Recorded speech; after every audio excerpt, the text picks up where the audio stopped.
Now, students joining universities may soon be forced to apply for government funding, as opposed to the current plan where all students placed in universities and colleges through the Kenya Universities and College Central Placement Service are automatically funded by the states. And the details are contained in two separate reports submitted to the Presidential Working Party on Education Reforms by the Higher Education Loans Board, that is HELB, and the Universities Fund. The two main state agencies responsible for managing university funding, as Shadrach Miti now reports, recommendations are part of Kenya Kwanza's promise to amalgamate HELB, TVET Fund and University Fund with a view of harmonizing and merging all tertiary education funding entities into one national skills and funding council.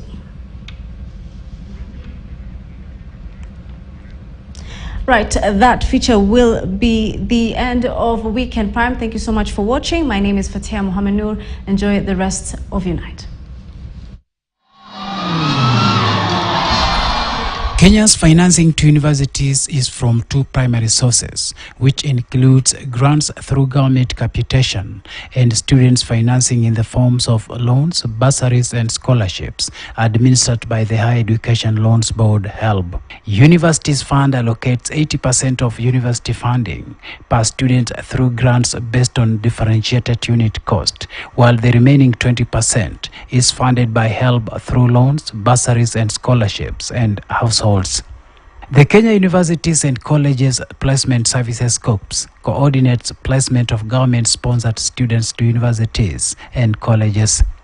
Students who attain a mean grade of C+ and above are placed into different universities for various bachelor's degree courses, while those with a mean grade of C plain and below are placed for diploma and certificate courses in various colleges and TVET institutions.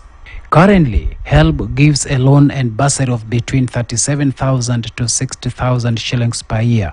However, the DUC percentage has decreased over the period from 60.7% in the financial year 2019-2020 to 53.77% in the financial year 2020-2021 to a meager 49.51% in the financial year 2021-2022.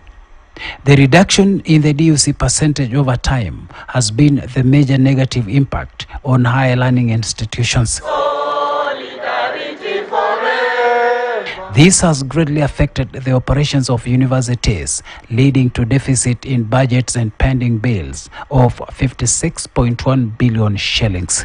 President William Ruto promised to amalgamate Higher Education Loans Board, TVET Fund and University Fund with a view to harmonizing and merging all tertiary education funding entities into one national skills and funding council. Public universities are struggling with funding challenges, with most of them being unable to meet their operating expenses, such as salaries and statutory deductions, among other financial obligations. At the end of June 2022, public universities had accumulated a deficit over the years of 56.1 billion shillings, or 53% of the financial year 2021-2022 total budget of 105 billion shillings. The financial debts by public universities has continued to grow, and the annual budgetary allocation has not grown in tandem with the increasing needs and obligations of public universities. In October 2022, learning at Egerton University was paralyzed indefinitely due to industrial action by staff members due to the inability of the university to pay the full monthly salaries to employees. Teaching and non-teaching staff at the university have been getting 57% of their salary. As we talk now, most of our universities are bankrupt. Egerton University, one of our universities, the CEO has been taken to court, is almost in jail. And the reason is we are giving between 52 and 55% of the requirements of our universities. It is time we sat down and assigned all our universities the students that we have the capacity to fund and to give bursary. All right, still on junior. Otherwise, if we continue this way, we are going to lower the education of our universities, and it's going to affect our human capital development, and that we don't want to do. Similarly, the corresponding cost of keeping a student in the university has steeply increased. The expected 80% of DUC has reduced to a low of 49.51%, leaving students with a huge financing deficit. The average loan per student has dropped in successive years to a low of 42,160 shillings per year and is expected to drop further to 42,060 shillings per student in 2022-2023 financial year.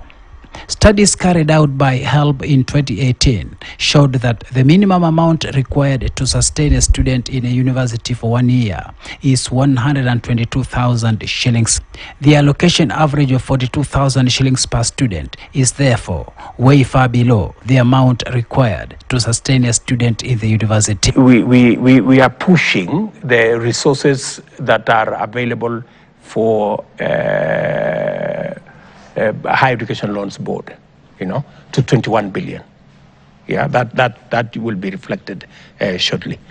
We are also working with the university, and that's why I made it a subject of the Presidential Working Party, because we need some candid talk and firm decisions on how many students should we admit. Yeah, how many students can we fund? And how much money can the bursary we have, how many students can the bursary we have support? So that we don't send students to a college or a university and there is no commensurate financing to support their education. It is just basic logic. So this is the conversation that we need to have.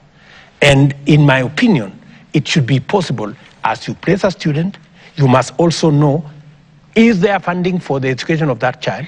And is there supporting bursary to make sure that that child finishes? Currently, the structure of funding universities is through grants allocated by the universities fund of up to 80% based on differentiated unit cost. The balance of 20% is financed through loans, bursaries and scholarships from Higher Education Loans Board, and where the household can afford, they finance 20%. The funding of TVET students is split between a grant of 30,000 shillings paid directly to the college by the government and an additional 40,000 shillings split into 26,600 shillings and 13,400 shillings for tuition and upkeep respectively. The fragmented approach in funding tertiary education has been cited as the main contributor of financial crisis in public universities. However, that is headed for a major shift, with the Higher Education Loans Board and the Universities Fund proposing radical changes. Contrary to the current situation where all students placed by COPs get funded by the government, only deserving learners will now get state funding to pursue university, college or TVET education. In its proposal to the Presidential Working Party, HELB says COPs placed students should be allowed to express interest for government grants and loans, unlike the current situation where grants are allocated to all COPs placed students. We need to interrogate, how feasible is it for government to support so many students with little money instead of supporting the number of students that they can with adequate resources to make sure that they get the correct training. So that's the conversation we're going to have. And we're going to have it with public universities, and we're going to have that conversation even with the private universities. And possibly we could, where we are not able to finance, we have to be honest with ourselves. Let me give you a practical situation, Michelle. We have students in academies. They pay 100,000, 200,000 a term, right? All through, from standard 1 to form 4. But when they go to university, we want to tell them we can pay for all of them. Why? If a parent is able to pay for their child in primary and in secondary, why don't we allow them to pay for their child in university? So that we support the children of the people who cannot afford. Why, for example, would my daughter or son of William Ruto be given a bursary in the university when William Ruto can afford. The Higher Education Loans Board further wants all available government funds are consolidated and declared to students, parents and guardians to allow them to make informed decisions on the funding mode depending on their financial needs.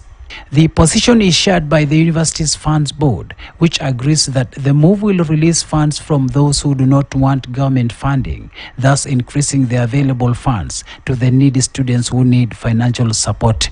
The presentations are in tandem with the Kenya Kwanza Manifesto and plan to merge all funding boards with a view to harmonizing all tertiary education funding entities. Part of what we have informed the Presidential Working Party on education reform is to make sure that they give us the correct recommendation, because our position is that we should be able to create a merger between the TVET funding board, the University funding board, the Higher Education Loans Board, because all these boards are putting students in this university, they are putting students in that college. This one is organizing bursary, and nobody is talking to nobody. We need a system that ensures that we are taking so many students to college X. That's why we are giving them so much money, and that's why we are allocating them so much bursary, so that our education system is grounded on sound economics. It is hoped that merging the three main funding entities will provide an opportunity for one-stop shop for tertiary education financing needs, a common structured mechanism for resource mobilization, comprehensive partnership development and management strategy, integrated student data management for completeness, accuracy, and reliability in government decision-making. It is also hoped that the move will lead to consolidated tertiary funds disbursement channels for tertiary education needs, efficiency through elimination of duplication in tertiary education funding, and promotion of revolving funds for sustainability and posterity. The University's Fund Board has also proposed for establishment of voucher system, which allows students to pay all their university courses and ensure that only eligible students get government funding. If implemented, the voucher system will also allow students to transmit payment to other institutions should they wish to transfer, contrary to the current setup where students who transfer do not move with the money. The two agencies further argue that the current funding criterion had led to multiple allocation of monies to some students, while majority miss out. Students who go to high-class secondary schools pay up to 200,000 per term. It means this student will pay 600,000 in first year. If you multiply 600 times 4, in 4 years they have paid 2.4 million. And yet when they come to the university, they expected to pay only 16,000. And if you multiply by 4, that goes to 64,000. And yet the universities don't have the facilities to ensure that this student gets quality education. And that's where we are coming from. So that we have a model which is similar to what Starehe is. If you are able to pay, why don't you pay the full fees of the 16? And if there's a needy student who is coming from a totally needy background, the government supports fully so that they have all the equipment, even including a laptop, so that they can be able to go through the university education comfortably.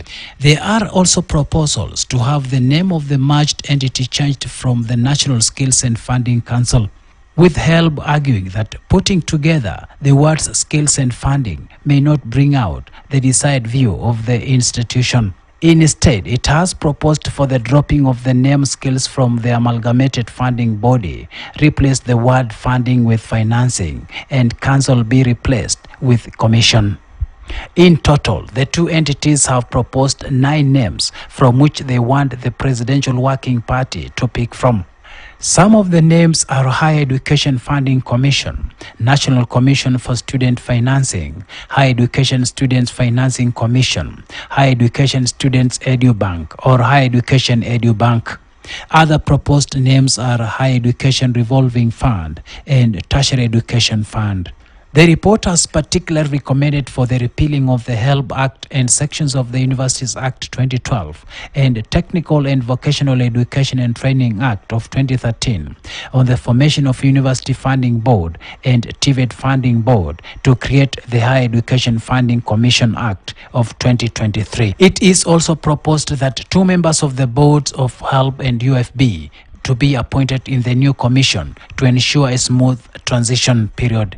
There are further calls for the newly established commission to have 2 directorates, namely Higher Education Grants Management Directorate, which will manage funding of universities and TVET institutions, and Higher Education Student Aid and Loans Directorate, which will manage students' scholarships, loans and bursaries. A centralized funding body under one Director General will also be established to serve as the umbrella agency for the sector, to be divided into the Directorate of Higher Education Grants Management and Higher Education Students Aid and Loans Directorate. It is expected that the amalgamation will not only merge the operations of the 3 bodies, but will also lead to policy reforms in the funding of higher education, which will see enhancement of the differentiated unit cost to form the basis of funding for both universities and TVET institutions. And the newly established body will also develop a student funding model that can efficiently determine who really needs financing and how much and for how long. Shadrack Miti, KTN News.